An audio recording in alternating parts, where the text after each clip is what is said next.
আসসালামু আলাইকুম। এখন সকাল 11টা বাজে। সকালের নাস্তা, বাসার ছোটোখাটো অনেকগুলো কাজ শেষ করেছি।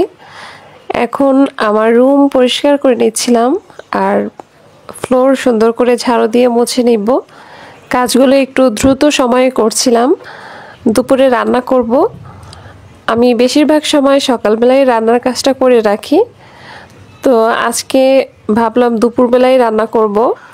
দুপুরবেলা রান্না করলে আমার মনে হয় বাসার অন্যান্য কাজ করতে দেরি হয়ে যায়। সকালে রান্না করলে দুপুরবেলা বাসার যাবতীয় কাজ কিন্তু করে নেওয়া যায়, অনেকটা সময় পাওয়া যায়। যাই হোক, মাঝে মাঝে দুপুরে রান্নাটা হয়। তো আমি প্রথমে এখানে মুরগি ধুয়ে নিচ্ছি, তারপরে আমি বাকি কাজগুলো করব। আজকে আমাদের বাসায় বিশেষ একটা দিন। আজকে আমার মেয়ের জন্মদিন। মেয়ের 6 বছর পূর্ণ হয়েছে, কিন্তু আমরা কখনোই জন্মদিনে কোনো প্রকার অনুষ্ঠান করি না বা কোনো ধরনের আয়োজনই করি না। মেয়ে যখন একটু বড় হয়েছে, এখন সে অনেক কিছুই বোঝে, সে এটা সেটা আবদার করে, কিন্তু তাকে বুঝিয়ে বলি এটা মানা ঠিক না। এর সম্পর্কে একটু তাকে বোঝানোর চেষ্টা করি। যাই হোক, ছোট মানুষ, তাকে খুশি করার জন্য আমি একটু দেশি মুরগির ভুনা করব আর পোলাও রান্না করব, আর কোনো কিছু করব না। তো যাবতীয় যা কিছু লাগবে আমি সুন্দর করে কেটে নিচ্ছিলাম। আজকের দিনটা এমন, এমনিতেই তো মেঘলা, তার উপরে কারেন্ট থাকে না। এখন কারেন্ট নেই, তাই এভাবে অন্ধকার লাগছে। গ্রামে থাকলে এই একটা অবস্থা, কারেন্ট নিয়ে খুবই ঝামেলা পোহাতে হয়। কোনো দুর্যোগ আসলে 3-4 দিনেও কারেন্ট আসে না। তো কিছু করার নেই, গ্রামে সুখ শান্তি তারপরে কষ্ট সব কিছুই থাকে। তো আমি এখানে হামানদিস্তায় এলাচটা গুঁড়ো করে নিচ্ছি। মাংস রান্নায় এলাচটা এভাবে থেতো করে দিলে খুব ভালো সুঘ্রাণ আসে। তো কাজগুলো আমি করছিলাম, আমার বাচ্চারা আমার সাথে ঘুরছিল, ওরা দেখছিল আমি কি কি কাজ করি। বেশিরভাগ সময় ওদেরকে নিয়েই কাজগুলো করতে হয়, কারণ ওদের সাথে যখন সময় দেই না, ওরা তখন কি করবে, রান্নাঘরেই ছুটে আসে।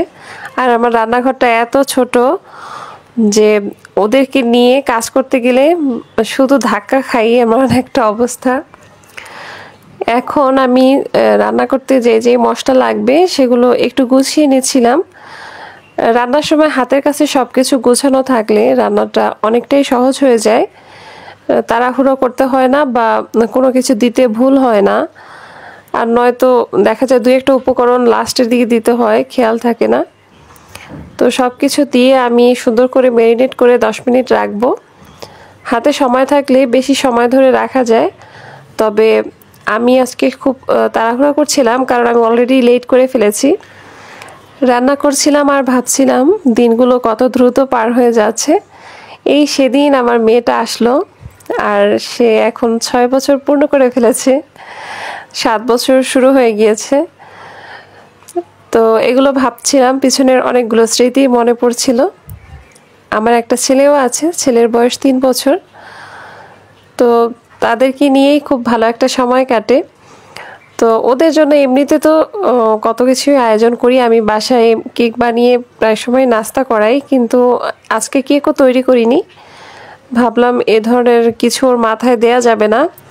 তবে সে মাশাআল্লাহ বুঝালে বুঝে, ওইভাবে জেদ করে না, কখনোই জেদ করে না। আমি বুঝে যখন বলেছি তখন সে এটাতেই খুব বেশি হ্যাপি হয়েছিল, আমাকে কিছুই বলেনি। সে খুবই খুশি হয়েছে, বলে আম্মু আমি পোলাও অনেক পছন্দ করি, তার জন্য এটাই খুশির কারণ।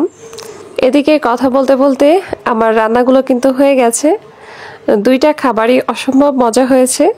মুমতাইটার আব্বু লাঞ্চের টাইমে যখন বাসায় এসেছে তখন সে খেয়ে বলেছে, খুব প্রশংসা করেছে। আর এদিকে মেয়ের পছন্দ মতো খাবার দিয়ে বড় একটা প্লেটে বসিয়ে দিলাম। তো এখন পুরো দুপুর 2টার মতো বাজে।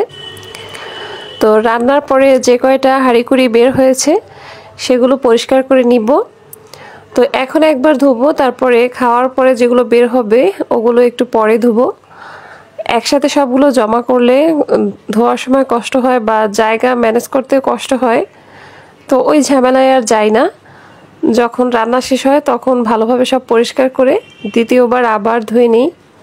আসলে নারীর জীবনের এটাই পূর্ণতা, এই ব্যস্ততাই আসলে পূর্ণতা।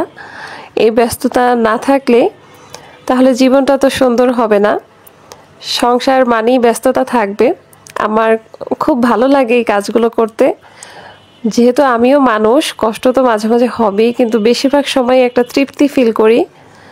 কত বোনেরা আছে এখন পর্যন্ত সংসার হয়নি আমার বয়সী, তাদের কথা যখন ভাবি তখন বুঝতে পারি যে আমার ভাগ্যটা তাদের থেকে অনেক ভালোই আছে। এই ব্যস্ততার মধ্যেও কত তৃপ্তি অনুভব করি। আর যাদের এই ব্যস্ততা নেই তারা মন থেকে চায় এমন একটা ব্যস্ত সংসার হোক, এর মধ্যেই আসলে শান্তি। আসলে ব্যস্ততার মধ্যেই নারী জীবনের পূর্ণতা পাওয়া যায়। তো আশা করি ভিডিওটি আপনাদের ভালো লেগেছে। আজ এ পর্যন্ত, সবাই ভালো থাকবেন। আল্লাহ হাফেজ। আসসালামু আলাইকুম।